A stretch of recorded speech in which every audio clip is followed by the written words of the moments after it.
le domaine présidentiel de Lanzélé, aux environs de Kinshasa. C'est ici que se tient le deuxième congrès du MPR, le mouvement populaire de la Révolution. Le premier congrès s'était tenu en 1973. On y avait décidé alors la zaïrianisation des entreprises agricoles et commerciales. Ce deuxième congrès se déroule en présence des nouveaux responsables de toutes les régions du Zaïre et des nouveaux cadres de l'État. L'atmosphère n'est pas à la joie. Le malaise est général car la situation économique du Zaïre, intérieure et extérieure, atteint aujourd'hui un niveau de dégradation sans précédent.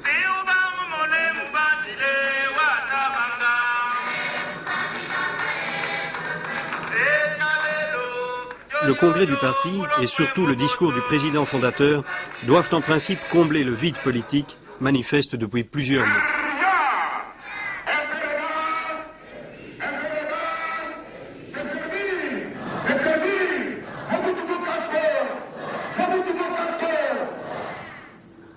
Sur le Zaïre financièrement malade, beaucoup de médecins se penchent. Chacun avec son diagnostic et ses recettes thérapeutiques. Qui pour un traitement de choc, qui pour une chirurgie radicale. Analysons ensemble la situation et permettez-moi de vous proposer des solutions. Avant tout, je tiens à affirmer de la façon la plus formelle que le Zaïre est un État solvable. Le potentiel économique et humain de notre grand et beau pays suffit à garantir sa solvabilité. Notre pays n'est pas le premier ni le dernier au monde qui ait momentanément des difficultés économiques et financières. Le Zaïre, conscient de ces difficultés, a lui-même pris le devant pour rencontrer ses créanciers et avoir une discussion franche avec eux, en vue de se mettre d'accord sur un nouvel échéancier. Nous ne sommes pas des mendiants parce que nous reconnaissons nos dettes. Notre pays ne peut pas être condamné suite à une baisse inhabituelle et imprévisible des cours du cuivre. Nous avons une politique et des perspectives, et ceux qui nous feront confiance ne seront pas déçus.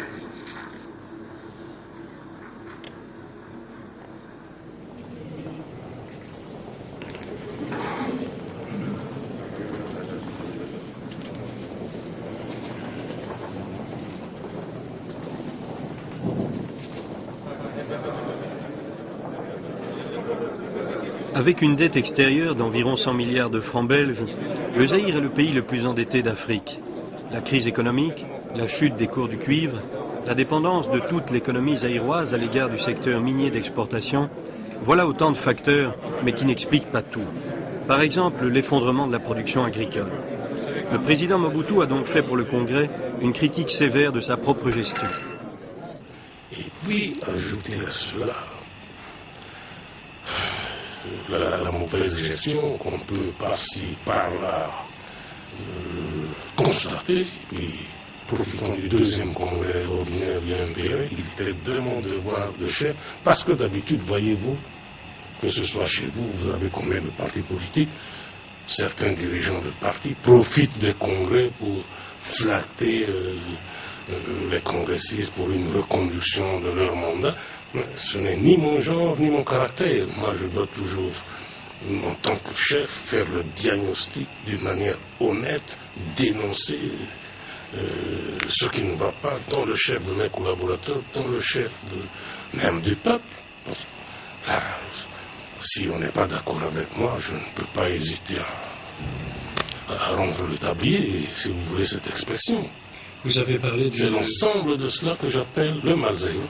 Vous avez parlé d'une inversion des valeurs. Qu'est-ce que vous entendiez par là? Eh bien, vers la conclusion, j'ai mis surtout l'accent sur les valeurs morales qui commencent à faire défaut dans notre société. Le Zaïrois est un peuple déiste et puis qui a commencé depuis quelques années à abandonner ses valeurs morales, spirituelles et puis à aimer de plus en plus l'argent, des richesses, et puis certains facteurs extérieurs de richesse, et puis le matu vu. C'est l'ensemble de tout ce comportement, de cette attitude que j'ai dénoncé. Ce mal zaïrois, quelle en est la cause profonde? Est-ce qu'il ne faut pas parler de crise de régime ou bien de crise politique? N'exagérons surtout pas, parce que lorsqu'il s'agit du Zaïre, on voit tout de suite quelque part une crise. Il n'y a pas de crise. Vous avez en France, par exemple, le plan Barre. Et ici, j'ai parlé du plan Mobutu. Blocage des prix en France. Et ici, j'ai énoncé toute une série de solutions pour juguler le mal. Je vous cite quelques exemples qui ont conduit à cette situation. Avant cette crise de 1974, le Zaïre sortait 50 millions de dollars par an pour le carburant.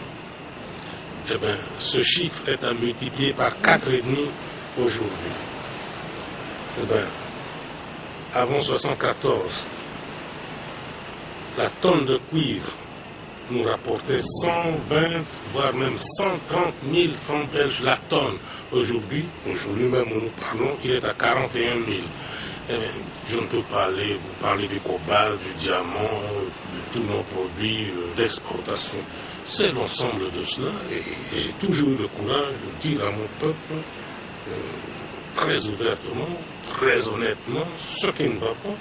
Voilà, à telle date, tel produit, tel minerai nous rapportait autant. Aujourd'hui, c'est tombé à tel prix. Et à cause de cela, nous devons serrer la ceinture et tout. Et puis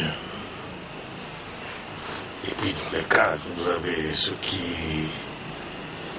ont cette tendance de piller, de puiser dans la caisse de l'État. J'ai dénoncé tout cela dans mon discours.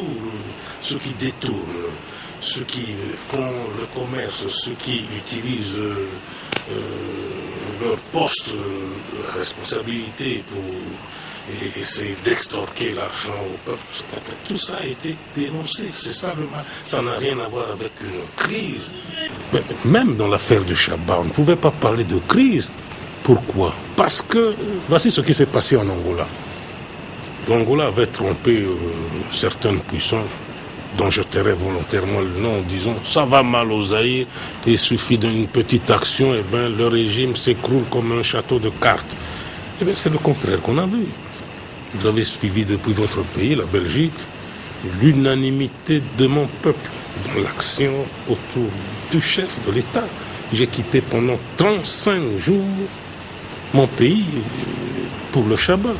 Je me suis installé là-bas jusqu'à la fin. J'ai conduit le combat jusqu'à la fin. Pour le malheur qui m'est arrivé, j'étais absent du pays pendant 34 jours. Je me trouvais au chevet de mon épouse. Et puis le peuple l'a senti, le peuple est resté solidaire de son chef jusqu'à mon retour avec le corps de mon épouse. Donc on ne peut parler ni de crise de régime, ni de crise politique. On ne peut même pas parler de crise économique. Il y a des difficultés conjoncturelles d'ordre économique, c'est tout. Et puis, avec toutes les solutions que j'ai préconisées, nous allons juguler le mal et puis reprendre le dessus. J'ai même vu dans la presse belge qu'on a parlé, on a même inventé une expression, le Zaïre était à genoux. Nous ne sommes pas un pays. Le Zaïre ne peut pas être à genoux.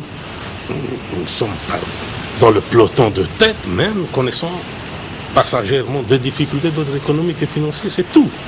Voilà tout.